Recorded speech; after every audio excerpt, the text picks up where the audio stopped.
Social മീഡിയയിൽ വ്യത്യസ്തമായ കണ്ടന്റുകൾ കൊണ്ടും വേറിട്ട പരിപാടികൾ കൊണ്ടും ലക്ഷക്കണക്കിന് ഫോളോവേഴ്സിനെ നേടിയെടുത്ത താരമാണ് പേളിമാണി. ബോളിവുഡ് താരങ്ങളെ വരെ അഭിമുഖം നടത്തിയിട്ടുള്ള പേളിമാണിയുടെ വീഡിയോകൾക്ക് വലിയ സ്വീകാര്യതയാണുള്ളത്. എന്നാൽ ഇപ്പോൾ എല്ലാം മാറി മറിഞ്ഞിരിക്കുകയാണ്. അടുത്തിടെ നടന്ന ഡൽഹിയിലെ CJP വിദ്യാർത്ഥി പ്രക്ഷോഭവുമായി ബന്ധപ്പെട്ട അഭിപ്രായ പ്രകടനവും അത് വരുത്തിവെച്ച വിവാദവുമാണ് സംഭവം. CJP വിഷയവുമായി ബന്ധപ്പെട്ട് കടുത്ത വിമർശനങ്ങളാണ് പേളിമാണിക്ക് ലഭിച്ചുകൊണ്ടിരിക്കുന്നത്. എന്നാൽ ഇക്കാണുന്ന വിവാദങ്ങളിലേക്ക് ഈ സംഭവത്തെ കൊണ്ടെത്തിച്ചത് മറ്റൊരു സംഭവമാണ്. സിബി മലയിലിന്റെ മകൻ ജോ മലയിൽ ഇൻസ്റ്റഗ്രാമിൽ പേളിയുടെ നിലപാടിനെ കുറിച്ച് പങ്കുവച്ച ഒരു പോസ്റ്റായിരുന്നു അതിന് ആധാരം. അതിൽ കടുത്ത വിമർശനങ്ങളായിരുന്നു അദ്ദേഹം പേളിക്കെതിരെ ഉന്നയിച്ചത്.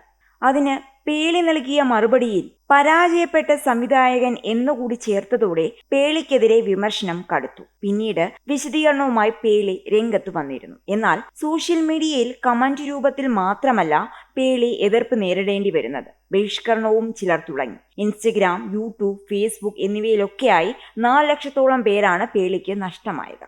പേളിയുടെ അഹങ്കാരത്തിന് ഏറ്റ തിരിച്ചടിയാണത്. പറയുന്നത് സംവിധായകൻ ആലപ്പി അഷ്റഫാണ്. ചില വ്യക്തികൾ ഒന്നുമില്ലായ്മയിൽ നിന്നും കടന്നുവന്ന് പേരും പ്രശസ്തിയും പണവും ഒക്കെ നേടിക്കഴിഞ്ഞാൽ പിന്നെ വന്ന വഴി അപ്പാടെ അങ്ങ് മറക്കും. ഞാൻ ഏതോ വലിയ സംഭവമാണ്, ഞാൻ പറയുന്നതൊക്കെ ദേവവാക്യമാണെന്ന ഭാവത്തിൽ മറ്റുള്ളവരോട് പുച്ഛഭാവത്തിലുള്ള സംസാരവും പെരുമാറ്റവും അങ്ങ് തുടങ്ങും. ഒരാൾ അത്യുന്നതയിൽ എത്തുമ്പോഴാണ് അയാളുടെ മനോഭാവത്തിന് മാറ്റം ഉണ്ടാകേണ്ടത്. അവരുടെ വാക്കുകൾക്ക് സത്യത്തിന്റെയും ധർമ്മത്തിന്റെയും നീതിയുടെയും അനുകമ്പയുടെയും ആദരവിന്റെയും സ്ഫുരണം ഉണ്ടാകണം. ബഹുമാനം അർഹിക്കുന്ന വ്യക്തികളെ പരമപുച്ഛത്തോടെ കണ്ട് അവരെ ഇകഴ്ത്തി സംസാരിക്കുവാൻ ഒരിക്കലും പാടില്ല. അഹങ്കാരത്തിന്റെ മൂർധന്യാവസ്ഥയിൽ എത്തി നിൽക്കുന്ന ഇത്തരക്കാർ പടുത്തുയർത്തിയ മണിമാളികയിലേക്ക് കല്ലെറിയുകയും അവരുടെ സ്ഥാനം ചവിറ്റുകുട്ടയിലേക്ക് തള്ളപ്പെടുകയും ചെയ്യുമെന്നുള്ളത് ഒരു ചരിത്ര സത്യമാണ്. അതാണ് ഇവിടെ ഇപ്പോൾ യൂട്യൂബറും ഇൻഫ്ലുവൻസറും അവതാരികയും ഒക്കെയായ പേളിമാണിക്ക് സംഭവിച്ചിരിക്കുന്നത്. അനവസരത്തിൽ പറഞ്ഞിട്ടുള്ള ബുദ്ധിശൂന്യമായ ചില അഭിപ്രായങ്ങളും മണ്ടത്തരങ്ങളും കാരണം പേളിമാണി ഇപ്പോൾ പൊതുസമൂഹത്തിന്റെ മുൻപിൽ ഒരു അപഹാസ്യ കഥാപാത്രമായി. മലയാള സിനിമയിലെ ആദരണീയനായ ഒരു സംവിധായകനാണ് സിബി മലയിൽ. സിനിമയുടെ ആത്മാവ് തൊട്ടറിഞ്ഞ ഒരു ചലച്ചിത്രകാരനാണ് അദ്ദേഹം. കഴിഞ്ഞ നൂറ്റാണ്ടിലെ മികച്ച സിനിമകൾ എടുത്താൽ അതിൽ സിബിയുടെ തനിയാവർത്തനവും കിരീടവും ഭരതവും മുന്തിയ സ്ഥാനത്ത് തന്നെ നിലയുറപ്പിച്ചിട്ടുണ്ടാകും. സിബി കാലഹരണപ്പെട്ട സംവിധായകനല്ല എന്നറിയാത്ത ഒരാളല്ല പേളിമാണി. എന്നാൽ അവരുടെ ഉള്ളിലെ അഹങ്കാരം മറനീക്കി പുറത്തു വന്നപ്പോൾ അവർ സിബിയെ ആക്ഷേപിച്ചത് പരാജയപ്പെട്ട സംവിധായകൻ എന്ന് പറഞ്ഞുകൊണ്ടാണ്. CJPയുടെ നേതൃത്വത്തിൽ ഡൽഹിയിൽ നടന്ന വിദ്യാർത്ഥി പ്രക്ഷോഭത്തിനെതിരായി നിലപാടെടുത്ത പേളിമാണിയെ വിമർശിച്ചുകൊണ്ട് സിബി മലയിലിന്റെ മകൻ ജോയുടെ ഷേം ഓൺ യു എന്ന കമന്റാണ് പേളിയെ ചൊടിപ്പിച്ചത്. തനിക്കെതിരായ ഒരു ശബ്ദം കേട്ടതിലുള്ള അസഹിഷ്ണുതയാണ് ജോയുടെ പിതാവായ സിബിയെ കഴിവുകെട്ടവനായി ആക്ഷേപിക്കാനുള്ള കാരണം. പേളി ഒരുപക്ഷെ ധരിച്ചിട്ടുണ്ടാകാം തന്റെ ലക്ഷോപലക്ഷം വരുന്ന ഫോളോവേഴ്സ് താൻ പറയുന്ന വളിപ്പുകളും മണ്ടത്തരങ്ങളും പൊട്ടത്തരങ്ങളുമൊക്കെ കൈയടിച്ച് പ്രോത്സാഹിപ്പിച്ച് ഒപ്പം നിൽക്കുമെന്ന്.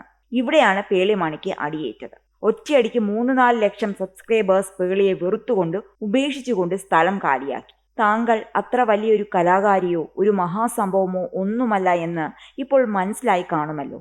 താങ്കൾ പറയുന്ന കോമാളിത്തരങ്ങൾ കേട്ട് ഇഷ്ടപ്പെട്ട് ചിലർ നൽകിയ പിന്തുണയാണ് നിങ്ങളുടെ അംഗീകാരമെന്നും ആലപ്പി അഷ്റഫ് പറയുന്നു. നിങ്ങൾ ബിഗ് ബോസ് മത്സരാർത്ഥിയായി എത്തിയപ്പോൾ നിങ്ങൾ കാഴ്ചവെച്ച നിഷ്കളങ്കതയും പെർഫോമൻസും ഒക്കെ കണ്ട് എനിക്കും നിങ്ങളോട് ഇഷ്ടം തോന്നിയിരുന്നു. അതുകൊണ്ട് മെറീന വിഷയം വന്നപ്പോൾ നിങ്ങളുടെ ഭാഗത്തായിരിക്കും ശരിയെന്ന് വിശ്വസിച്ചുകൊണ്ട് പേളിക്ക് അനുകൂലമായ ഒരു എപ്പിസോഡും ഞാൻ ചെയ്തിരുന്നു. എന്നാൽ ഇന്ന് ഞാൻ വിശ്വസിക്കുന്നു പേളിയെക്കുറിച്ച് രഞ്ജിനി ഹരിദാസ് അന്ന് പറഞ്ഞതാണ് ശരിയെന്ന്. അവർ ആദ്യം മുതലേ പറയുന്നുണ്ട് കാര്യസാധ്യത്തിനായി നിലപാടുകളിൽ ചാഞ്ചാട്ടം വരുത്തുന്നവരാണ് നിങ്ങൾ, ഫേക്ക് പേഴ്സണാലിറ്റിയാണ് നിങ്ങളുടേതെന്ന്. ഡൽഹിയിൽ സമരം നടത്തിയ വിദ്യാർത്ഥികളോട് യുവാക്കളോട് വെറുതെ അടികൊള്ളാതെ സമരം അവസാനിപ്പിച്ച് വീട്ടിൽ പോകാൻ പറഞ്ഞത് നിങ്ങളുടെ അജ്ഞത മൂലം പറഞ്ഞു പോയതാണെന്ന് ആറാട്ടണ്ണൻ പോലും പറയുന്നുണ്ട്. ആറാട്ടണ്ണൻ പറഞ്ഞത് കഷ്ടിച്ച് 10ാം ക്ലാസ് പാസ്സായ പേളിമാണിക്ക് വിദ്യാഭ്യാസത്തെക്കുറിച്ചും നീറ്റ് പരീക്ഷയെക്കുറിച്ചും എന്തറിയാമെന്നാണ്. വിവരക്കേടും ബുദ്ധിയില്ലായ്മയും ഒരു തെറ്റൊന്നുമല്ല. പക്ഷേ ഇത്തരം ഗൗരവകരമായ വിഷയങ്ങളിൽ വാ അടച്ചിരിക്കാനുള്ള മര്യാദയെങ്കിലും കാണിക്കണമായിരുന്നു. പണ്ട് പേളിമാണി ഒതുക്കി മൂലയിലിരുത്തിയ മെറീന മൈക്കിളിനെ ഓർമ്മയുണ്ടോ? അവരിപ്പോൾ രംഗത്തെത്തിയിട്ടുണ്ട്. അവരെ കേൾക്കാൻ നിങ്ങളോടൊപ്പം നിന്ന് അവരെ കല്ലെറിഞ്ഞവരും അവരോടൊപ്പമുണ്ട്. അവരായിരുന്നു ശരിയെന്ന് ഇപ്പോൾ കാലം തെളിയിച്ചു. പേളിയുടെ മുഖഛായയും നിറവും മുടിയുടെ സാദൃശ്യവും ഒക്കെ അവർക്ക് വന്നുപോയി എന്ന കാരണത്താൽ ഒരു ചാനലിലെ അഭിമുഖത്തിനായി വിളിച്ചു വരുത്തിയതിനു ശേഷം അവരെ ഇന്റർവ്യൂ ചെയ്യാതെ നിങ്ങൾ അവിടെ നിന്നും കടന്നു കളഞ്ഞില്ലേ? അന്ന് നിങ്ങൾ പറഞ്ഞ കള്ളത്തരങ്ങൾ വിശ്വസിച്ചവർ അവരെ കടുത്ത സൈബർ ആക്രമണത്തിന് വിധേയയാക്കി. അവരുടെ നിസ്സഹായാവസ്ഥ തുറന്നു പറയാൻ പോലും അനുവദിച്ചില്ല. ഇന്ന് ആ സത്യങ്ങൾ മറനീക്കി പുറത്തുവന്ന് ഇന്നവർ അജയ്യയായി ജനമധ്യത്തിൽ വന്ന് സംസാരിക്കുന്നു. അവരെ കേൾക്കാൻ ചെവികൾ ഉണ്ടായിരിക്കുന്നു. കയ്യിൽ നിന്ന് പോയ ആയുധവും വായിൽ നിന്ന് പോയ വാക്കും ഒരിക്കലും തിരിച്ചെടുക്കാനാവില്ല. കർമ്മ എന്നൊന്നുണ്ട്. അത് ബൂമറാങ് പോലെ തിരികെ എത്തിയിരിക്കുന്നുവെന്ന് മെറീന പറയുന്നു.